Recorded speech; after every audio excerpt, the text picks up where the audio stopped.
Ano sir, may page lang po. Yan. Tsaka yan para kasi documentary lang din ng mga gawa ko na ano. Kagaya niya pag kami nagtatanong or para may preference sila. O ganito yung nangyari sa makina niyo sir, same ng kay ganito. Yan.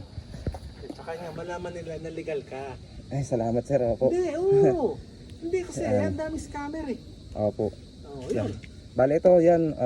Okay na tayo dito. Bali na pa-start na rin natin. Maganda na rin. Malakas na yung ano. Nakikita mo naman sir yung sa ano eh, maganda yung tining nung taansi natin. Tapos ito, bali yung ginawa natin, nagpalit tayo dito ng carb, spark plug, nagano tayo. Nilagyan din natin ng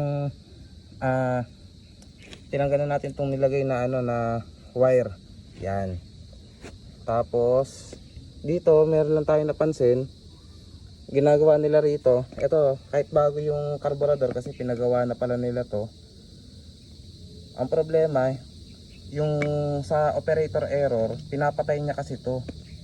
Yan. Kaya yan ang problema kahit bago yung unit sir or bago yung mga parts, kung hindi naman marunong yung gagamit or hindi niya alam yung ginagawa niya, bali wala rin. Ito yan, kahit bago nasira agad, nag-overflow. Ito pala sabi ni sir, kaya pala ito nakapilipit. Siguro nung umpisa pa lang sir, napansin na nila na nag-overflow to.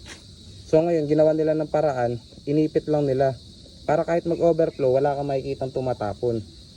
Mali yun. Mali po yun. Kasi ito pong nangyayari dito sir, pag ito, hindi nakalabas dito yung gas, ang gagawin niya, maghahanap siya ng ibang lalabasan, papasukin niya yung makina mo na.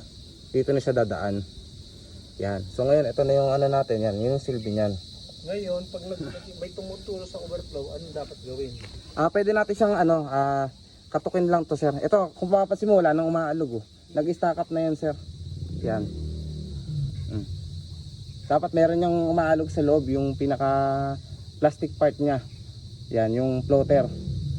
Yan. So, ang umarod na yun, gas, liquid. Yan, wala. Hindi, dapat umuuntog-untog yun yung plastic part. Bola na tuk-tuk-tuk-tuk ano? Plastic part yun sir. Tapos ito, nung napa-start na natin yung unity sir, walang usok. So ngayon, pwedeng mali yung halo ng tuti or kulang. Yan.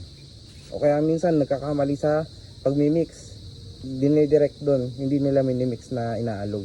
Yan sir, okay na. Pwede tayo mag-start sir. Ito lang po yung makina lang naman ang bibigyan ko. Yan. 1, 2, 3.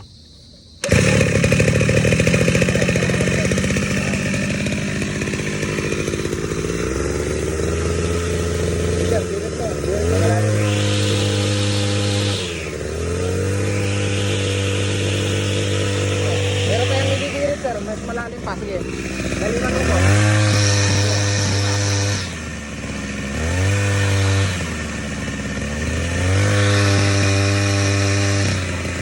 Ayan, umuusap na ng konti.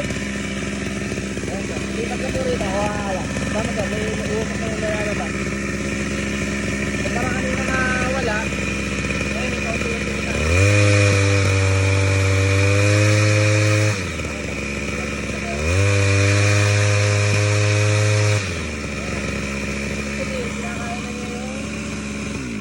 Kinakain na niya yung tuti na nilagay natin. Oo. Ayun. Kumpara kanina na wala kang makita kahit makailang rev na ako. So ngayon pag wala kang makita na ganun sir, posible tatamaan nun yung piston at saka yung block. Ayun ang pinakamalaking ano, major damage na nangyayari sa mga two-stroke na makina. Yan. So, yung piston niya, napansin mo bago ba siya? Yung piston naman sir, maayos pa, malinis pa rin naman. So Hindi, ngayon, bago ba siya? kasi ganun kasi ang kadalasan itsura ng piston sir eh. Oh, so, hindi masabi talaga. Hindi Pero natin maayos naman wala sir. siyang wear. Wala pa namang ano, wear. Okay. Meron wear pero normal lang. Oo. Oo. Kaya lang ang pinaka nakaka-alarma lang sa kanya yung tuturo ko kanina, tuyo. Yun. Dapat kasi pagka ganyan na maayos yung halo mo ng tuti, kahit paano pag tapos ka ng gumamit, meron talagang matitira na tuti. Kasi yun yung silbi niya, maglulubricate doon sa piston. Oo. Yan. Yun, mag-lubricate sa piston. Yan. Bali to, okay na to sa unit. Sige. Okay. Yeah.